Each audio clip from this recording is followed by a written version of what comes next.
Hello and many thanks for joining. You're watching OBN Horn of Africa. This is weekly program Future Africa and I am Fanta Umbelete hosting the program. Today I'm going to continue the second episode of our discussion with Pan-Africanist Kwame Gonza, who joined me from Ghana last time. In the first episode, we were talking about Russia-Africa Summit and Russia-Ethiopia relations, including the Ethiopian Airlines. We continue these topics today in the second episode. Until the end of our discussion, stay connected. All right. Ethiopia is among those in attendance of the Russia-Africa Summit. What will be the benefit for Ethiopia and what is its loss for attending this Russia-Africa Summit?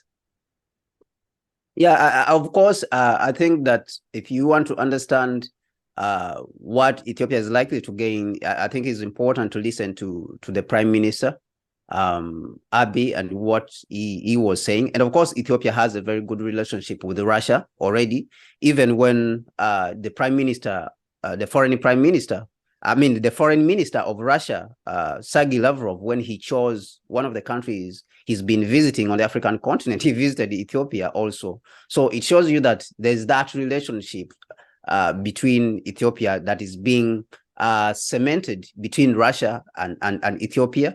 And of course, Ethiopia is at a stage where it is looking at massive industrialization across the country.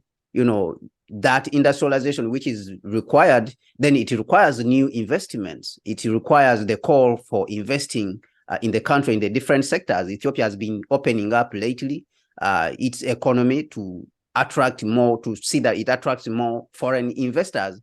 And of course, whether this will be done in the right way so that the economy is not turned into a foreign-owned, economy, I think that is up to the government. But of course, we as Africans would encourage that the opening up should be in a way that Ethiopia retains ownership of the economy and control of the economy, and not the foreign companies or foreign countries, as we have seen in other African countries, that the economies to some extent have been taken over. So the pursuit of those investments, I think, is very important as one of the things that will be achieved to make a case for more investments in Ethiopia. And of course, that would come with industrialization and investment, with the technology transfer, which is very important. So I believe that these are all the things that, can be achieved and more, by Ethiopia, but it doesn't mean that we can't do more. Of course, we're talking about agriculture, investing a little bit in more agro-processing. So I think that there's more that can be done, like what we spoke about in all the other, parts of the economy advancing, especially technologically, where Russia is very excellent. While discussing with Prime Minister Dr. Abiy Ahmed and his delegation, President Putin stressed the historic relationship his country has with Ethiopia. Do you think Russia considers Ethiopia as its strategic partner? Absolutely. I mean, the fact that Ethiopia is located in the Horn of Africa, and of course, the relationship, even you can push it way back. You mentioned about history. Russia has been instrumental when it was the Soviet Union in supporting even Ethiopia, in defending itself economically. When it was the Soviet Union, there was a lot of support which came from Russia. So I think that all relationships definitely have to be built on history. And this is where actually I worry about the Western world, because it doesn't have anywhere where you can look that it has had good relationships with the African continent.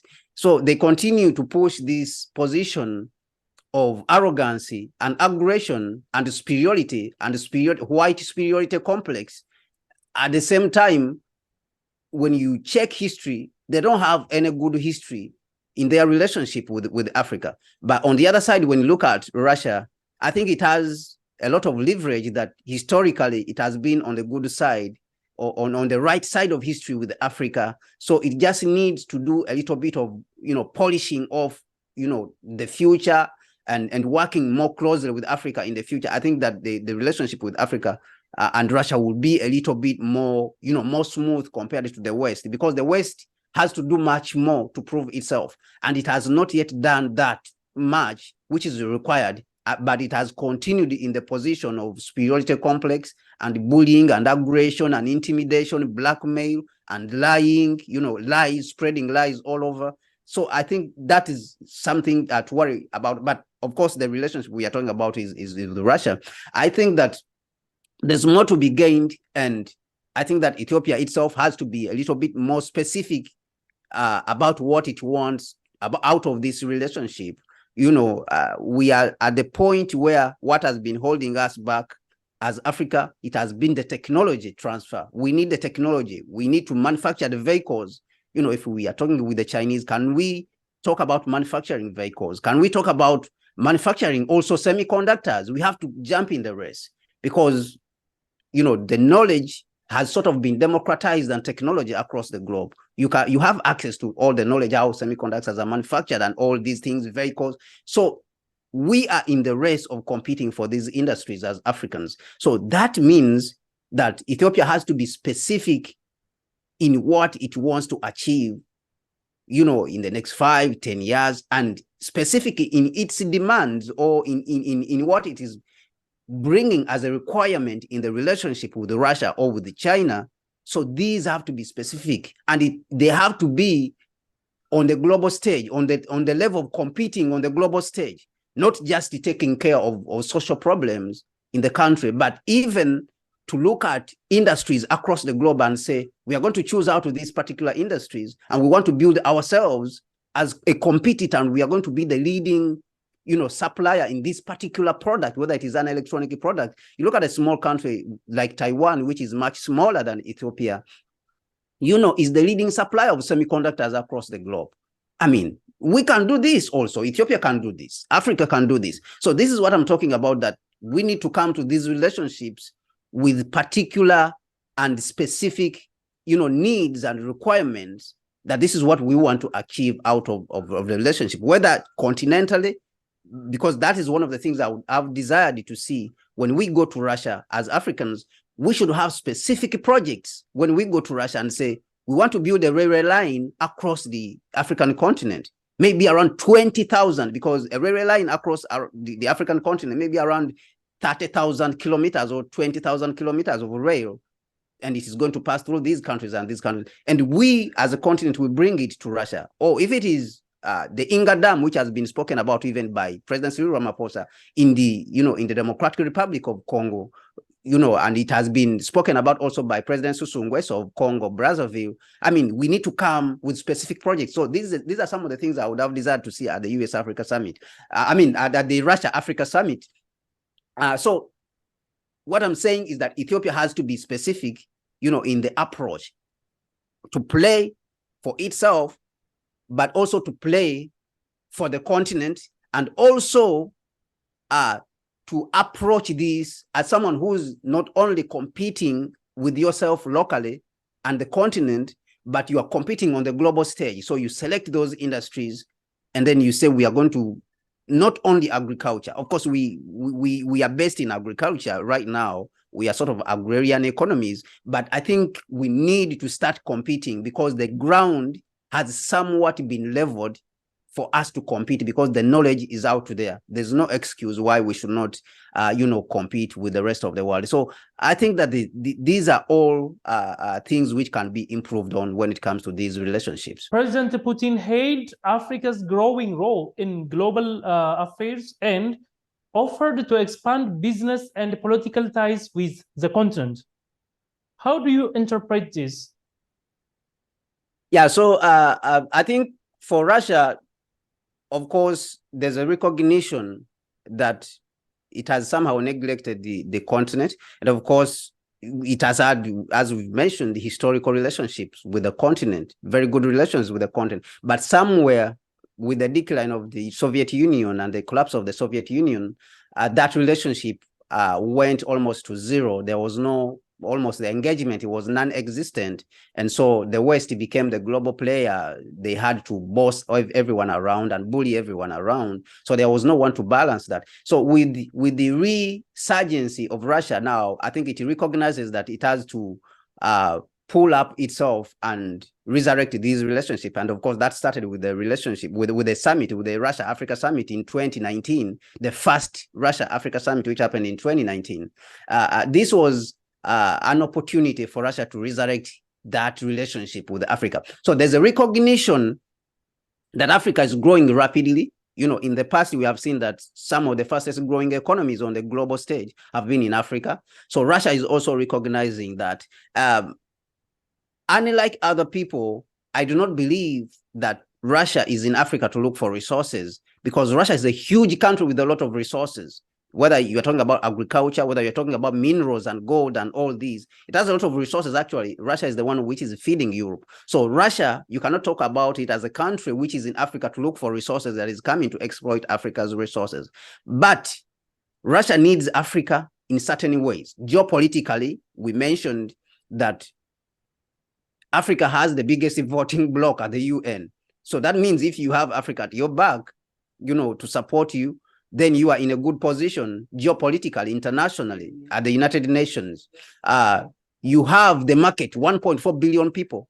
Africa recently has tried to integrate its market, you know, with the Africa Continental Free Trade Area, which they are currently working on. Of course, whether it will succeed or not, you know, time will tell. We are waiting to see. But we want, of course, we want it to succeed. So Russia is recognizing the reorganization by Africa of its affairs.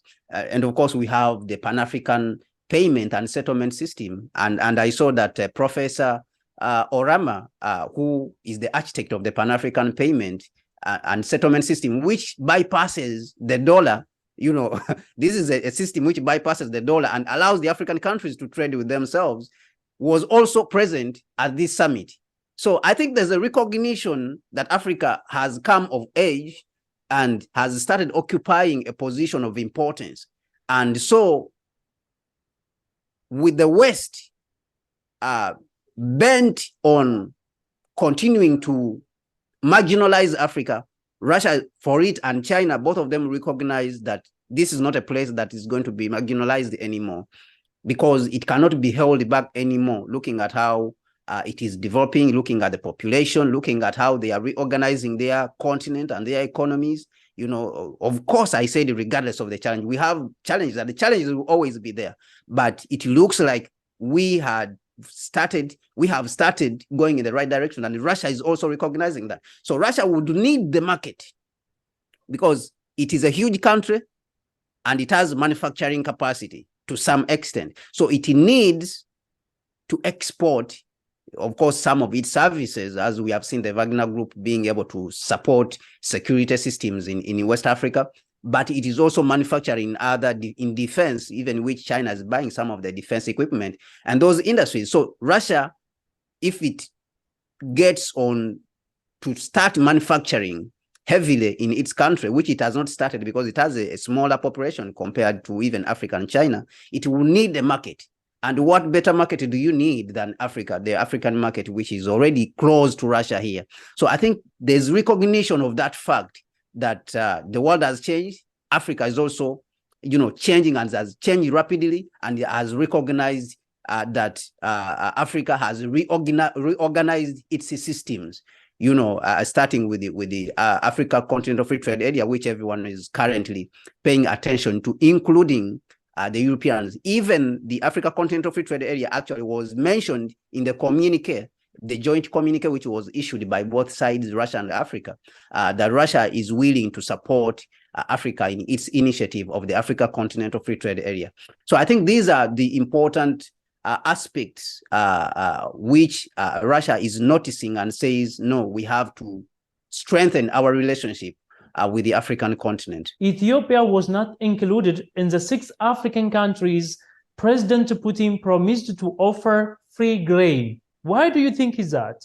I think that it is very evident. If you look at what Ethiopia has achieved in the last period, you know, there's no need for Ethiopia to be offered grain. You know, grain has been used as an excuse to intervene and marginalize Africa and diminish Africa and embarrass Africans on the global stage as if we are looking for grain, when in fact the grain is not coming to Africa. is going to Europe. The grain that has been coming out of Ukraine is been going to Europe. It's not coming to Africa. What is coming to Africa is just around 4%, less than 5%. Majority of the grain is going to Europe. More than 70% of the grain has been going to Europe. So if anyone needs the grain, is Europe. Now, Ethiopia achieved and was able to replace the grain it was importing by growing its own wheat, which was coming from Ukraine. So I think there was no need for that Ethiopia should be included in the countries which need grain. And of course, there may be still challenges, but the fact that has been able to achieve that, and if you look at also the issue of climate change, that the environment is being revived in Ethiopia with the green legacy.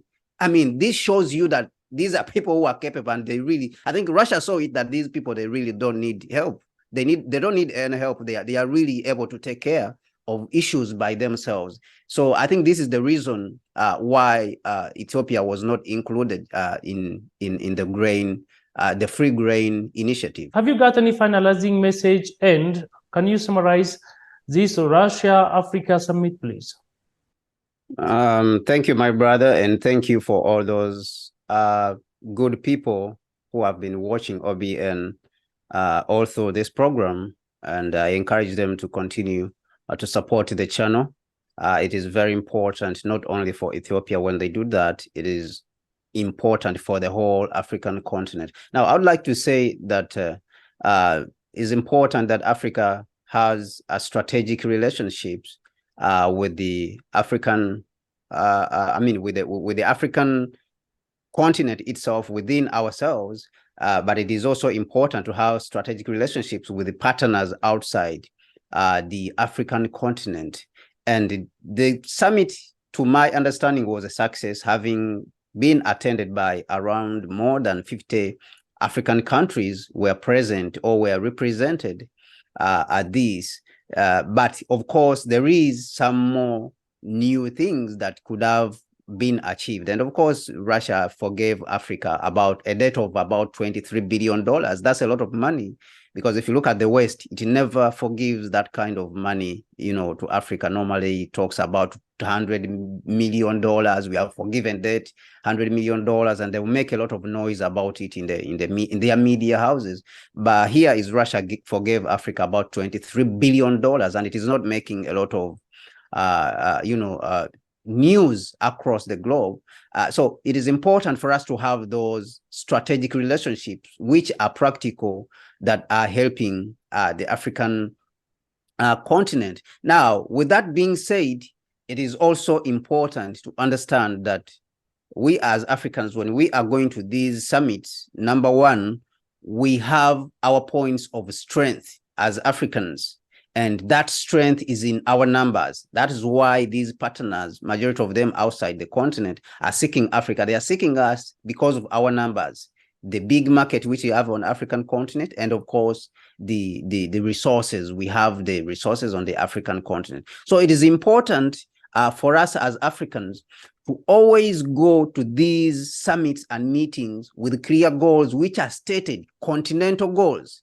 What do we want to achieve continentally? If we are talking about, for example, that 2023 is the year of the acceleration of the Africa Continental Free Trade Area. Now, did we go with any project that would help us, as Africans, and tell Russia, assist us with achieving this project? Because for us, 2023 is the year of the acceleration of the Africa Continental Free Trade Area. Do we have any particular project that we went with as Africans under the African Union that Russia should help us to achieve this? Maybe in the next 5 years, we want to achieve this in the next 5 years. We want to achieve this in the next 2 years, or we want to achieve this in this very year. We need this urgent help. I think that it is important for us to start approaching these relationships in this kind of way.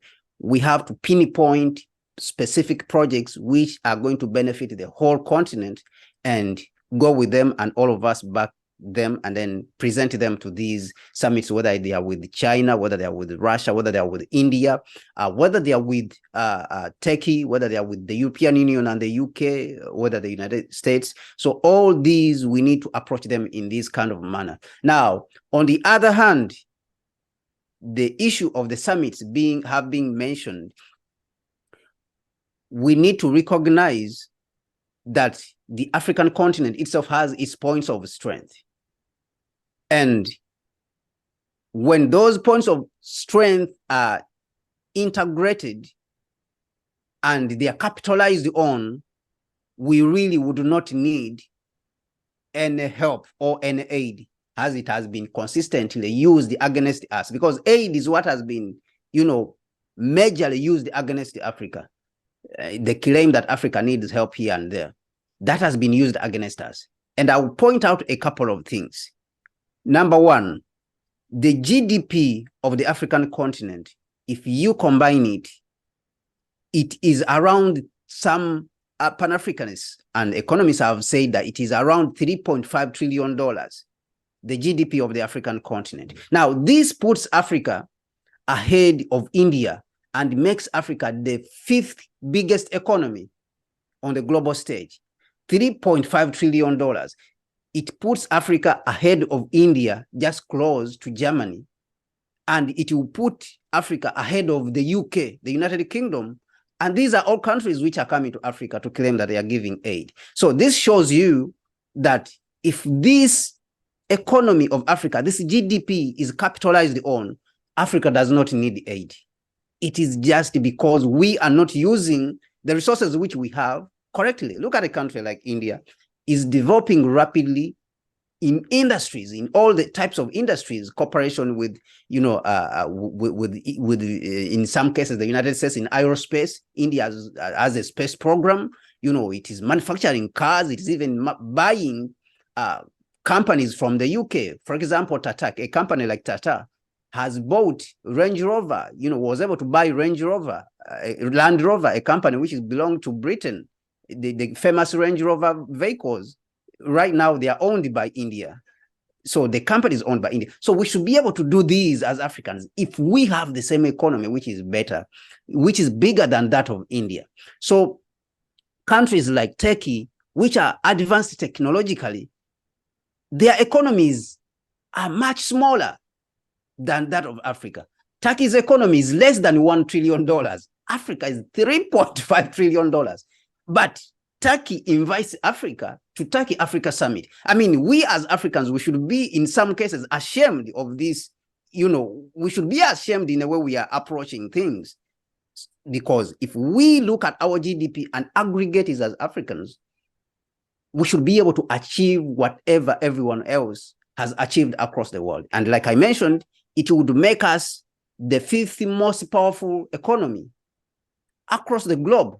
Because we have been talking about G7, the 7 biggest economies, but this would put us in that category. That means we would not miss, in every category. We would qualify to be in every organization, that is spoken about on the global stage, whether it is the G7, whether it is the G20, regardless of which type of organization. So we should be able to fast track all the areas of technology, building continental infrastructures all across the continent. That is number one when we speak about the GDP. Now, when we speak about the population, we have the population of the African continent, we have the market.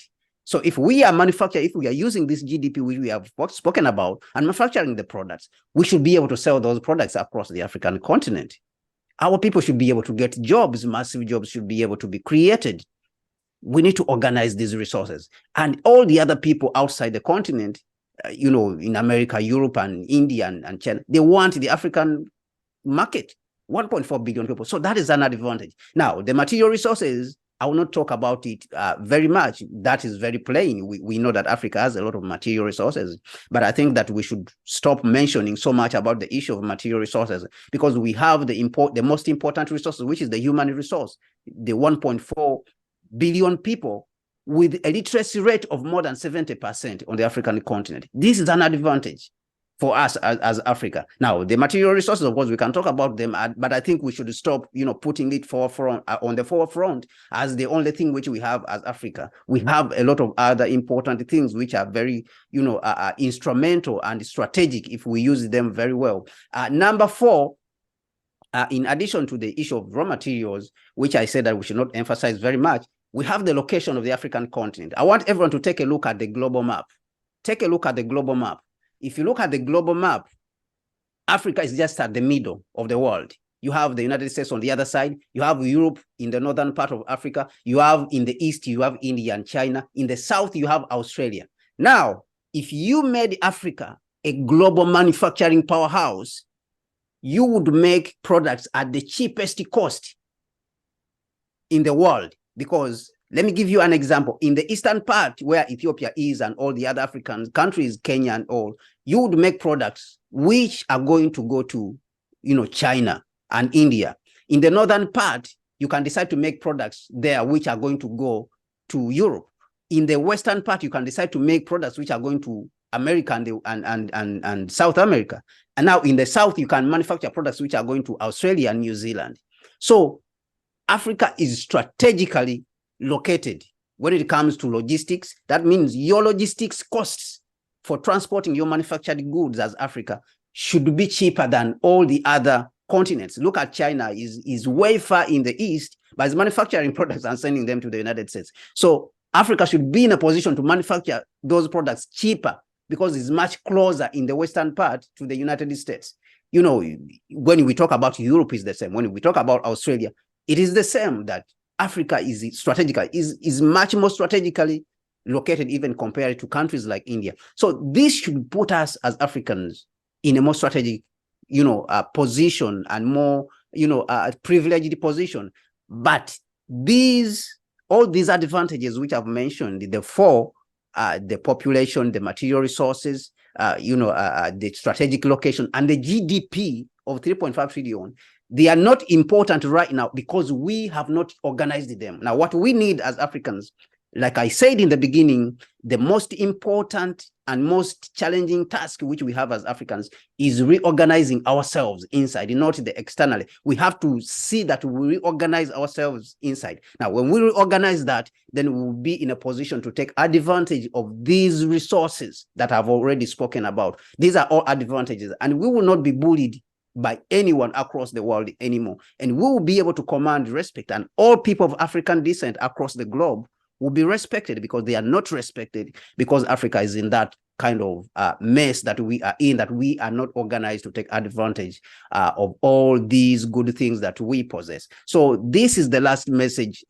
for me, that we need as Africans, especially the African citizens, they need to recognize that there is some good governments on the African continent. Not all governments of our governments are bad. So those leaders who have fought for their countries, I think we need to recognize them. It's very simple to judge them by their actions on the African continent and say, this is a Pan-African leader. Prime Minister Abiy is a Pan-African leader. And it is important to support them. It is important to support, such leaders, and the leaders themselves need to make effort. Ethiopia, like this, for example, where the African Union is, and which is the aviation and administrative capital of the continent, needs to make the continent, the place open, make the country open, put it visa-free for all Africans and all people of African descent, and see how, tourism will skyrocket. Kenya has done this. Rwanda has done this. Why can't Ethiopia do it when you already have these advantages, that you have the African Union?